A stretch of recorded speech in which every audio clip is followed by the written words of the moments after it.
I'm going to give you the overview of this, and we'll set it aside for just a second. I want to do a couple things first, and we'll come back to it. But the latest shoe-to-drop in the Benghazi disaster, and this to me is huge. It is overwhelmingly huge. This dwarfs Watergate, weapons of mass destruction, whatever. I mean, that wasn't even a controversy or a scandal. This dwarfs Iran-Contra, about which the media spent 3 solid years trying to take out Ronald Reagan. The latest shoe to drop in the Benghazi disaster is the news that the State Department was emailing about the attack on the consulate there, and the terrorists who they thought were behind it within 2 hours, and the emails went to the Situation Room of the White House. Obama knew.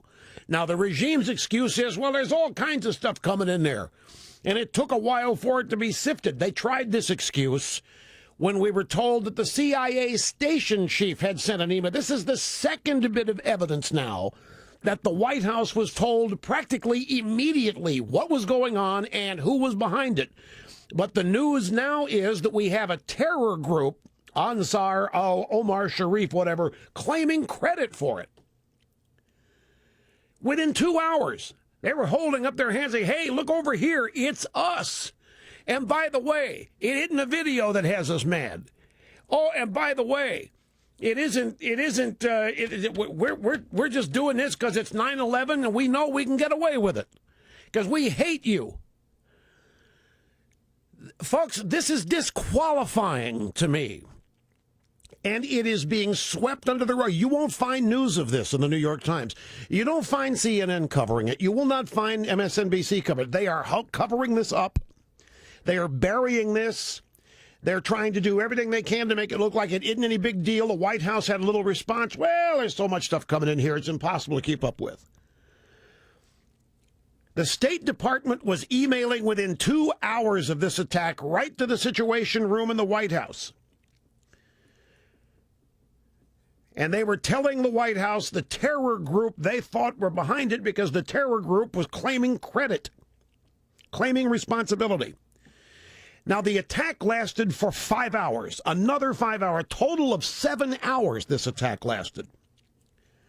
2 of the 4 Americans were killed in the final hours. There was plenty of time to take action to save some of these people. And yet I remember Obama in the second debate, righteously indignant. Governor Romney, if you think that I would have done nothing, let Americans die in a situation like that is offensive. That's exactly what happened. It is precisely what happened. And even if you want to say, well, maybe it didn't reach all the way up to Obama. So it reached somebody. It reached somebody who could have told them. They're sitting in the White House. You've got to put yourself there. You're in the White House. You know what's going on because earlier in the day in Cairo, there all kinds of hell broke loose after we issued an apology for something that hadn't yet happened. Then it really breaks loose in Benghazi. So you know it's 9/11. You're on alert anyway. You find out what's happening and you don't do anything. You're told that there is an attack by a terror group going on in our consulate in Benghazi, and you don't do anything, and you don't pass it on to Obama. I'm going to keep a sharp eye on Hillary Clinton on this, because I will lay you $1 to a donut that whenever this is exposed, she will have covered her tracks. And she will have that probably somewhere in a file waiting to be discovered is that she took every bit of action she could to avenge this and was turned down. She alerted the White House. She did everything she was supposed to do. She's fallen on the sword now. But that's for the campaign. But she's not going to go. She's not going to take the fall for this. I guess Bill Clinton and Hillary are not going to let her take the fall for this. Somebody's going to take the fall for this at some point. Now, the weird thing is, again, I want to point out, these emails from the State Department and the CIA station chief, now, there are 2 sets of emails, folks, within hours, within 2 hours of the attack, going to the White House. And in both instances, the White House has said, well, we didn't know. There's so much stuff coming in here. CIA station chief, now the State Department. Plus, they were watching it on a video. We had a drone. They were watching it. There was live video. They knew what was going on. And you know what? Weird thing, these emails that were going from the CIA station chief and the emails from the State Department and the video that was being seen from the drone, these emails made no mention of earlier protests. The emails didn't say, by the way, there was a protest going on out here earlier today and it's gotten out of hand and, oh my God, hell's breaking loose. There was no mention of a protest in the email. And you know what else? There was no mention of a video in the emails. The emails didn't say, boy, you know, there's an email out there or a video out there that's got everybody over here all riled up and it's getting out of control. There was none of that. There was no protest. There was no video. Isn't that weird? President of the United States said it was a video. 6 times to the UN. How many times to the people of this country on the campaign trail? Sorry, wrong button. He flew out of town knowing full well what happened. He went to bed knowing what happened. The President of the United States went to bed knowing what happened. I got to tell you something quite telling. A conversation with a couple people last night, and they're by the way, they're solid. They're with us, ideologically, politically. This story becomes known and start discussing it. Well, why wouldn't Obama do anything? I said, you really want to know? Yeah. Okay, here's why. We asked the Libyans for permission, and they denied us. So we said, okay. But the second reason we didn't do anything is because Obama was putting politics first. And these people, I can't believe that. I just can't believe it. So, well, that's your problem because that's exactly what happened. And I think this is a problem a lot of people have with this story, is they just can't believe that it's like little. You may get mad at me for bringing this up, but it's worth it. This makes the same point. Last night, Rachel Maddow was on Letterman, and Letterman was feeling betrayed by Obama because Obama lied about Romney and Detroit in the debate. And Letterman was very let down over this. And Letterman said to Maddow, but it's the president. It's the challenger who lies. The president tells us the truth. And I said, no, wait, did he ever think that about George Bush? Did he ever think George Bush as president was telling us the truth? Probably not. But it goes to this whole notion that people have a view of the presidency that they grant to every occupant. Honest, trustworthy, puts America first, would never do anything to harm the country.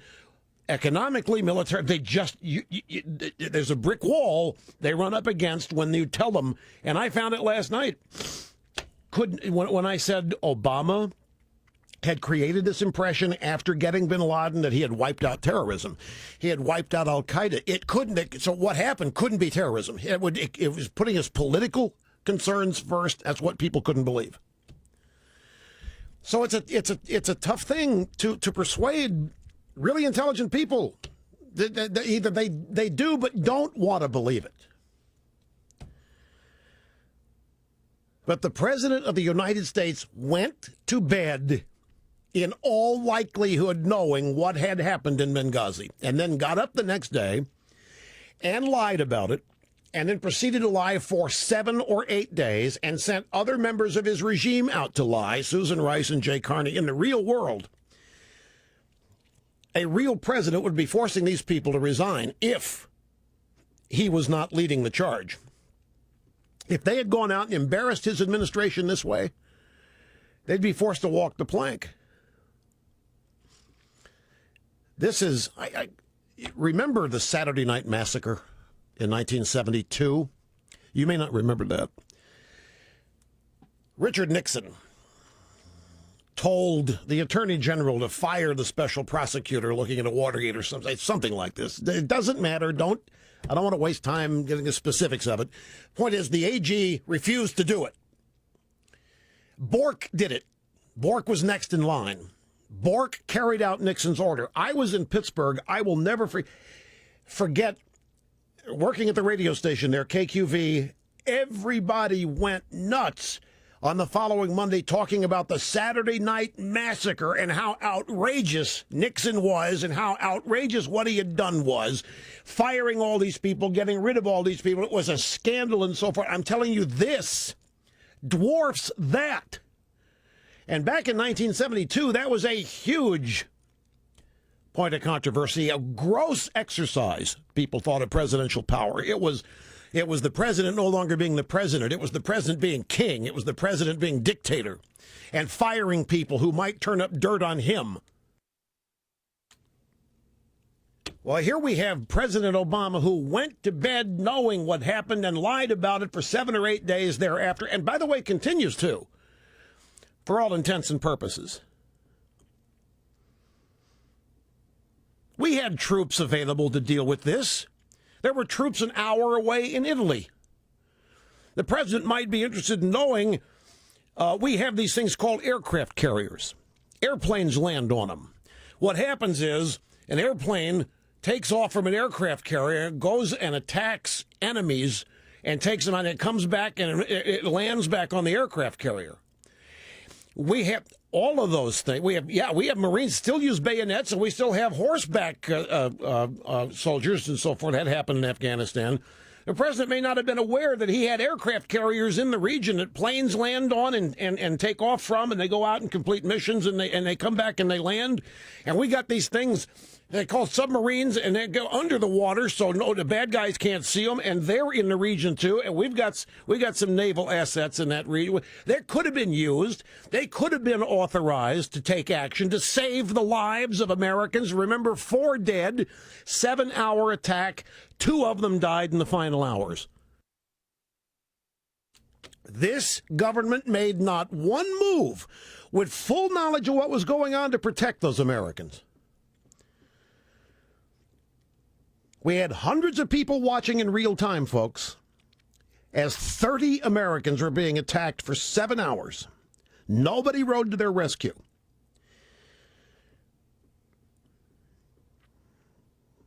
It's maddening. And to have the story basically ignored and covered up today is evidence to me of just how devastating. I think the regime is barely holding its campaign together. I think this campaign, imagine a dike with all the holes in it, and the holes are the states. And the regime has got people plugging the holes with fingers, doing everything they can, but I think they're very close here to being swept away by a tidal wave. I think everybody involved knows it. That's why they're relying on... All they got, by the way, is for Chicago to start throwing the dirt. So, hello, Gloria Allred.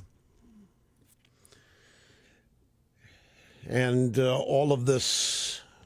Typically, Obama has an MO, a modus operandi. Go in and find sealed records, court records involving your opponent, and somehow miraculously get them released. Embarrass your opponent. That's how he won 2 elections in Illinois, state senator and United States senator. So there's that. That was 6:07 p.m. is the relevant hour in Benghazi and in Libya when the knowledge was available of what was going on. But at no time was there a protest that got out of control. At no time and in no way was a video involved. This was a pre-planned terror attack. And again, within 2 hours of it, a terror group was claiming credit for it. CIA station chief sent an email directly to the White House Situation Room, and the State Department did too, while they're watching it in real time on video. This administration knows full well what happened. I guess they're trying to give the president plausible deniability by saying, well, there's so many emails coming in from so many outposts all over the world. It's impossible to sift through these things immediately and inform the president. And they're trying to establish plausible deniability or ignorance. He couldn't have known. But somebody did. And whoever knew either didn't think it was that big a deal or is lying through their teeth. There's only 2 explanations for this, folks. I'll tell you right now, there are only two explanations for this entire sordid affair. One is gross, unbelievable, incalculable incompetence, or sheer, bald-faced lying. Those are the only two explanations for what happened here and what didn't happen. Gross, corrupt incompetence, or abject lying. What we're watching here today is the equivalent of Woodward and Bernstein helping Nixon cover up Watergate. That is what is happening today with this story. Mainstream media is Woodward and Bernstein. Watergate is Benghazi, except this time Woodward and Bernstein are helping Nixon cover it up. We will be back. Don't go away.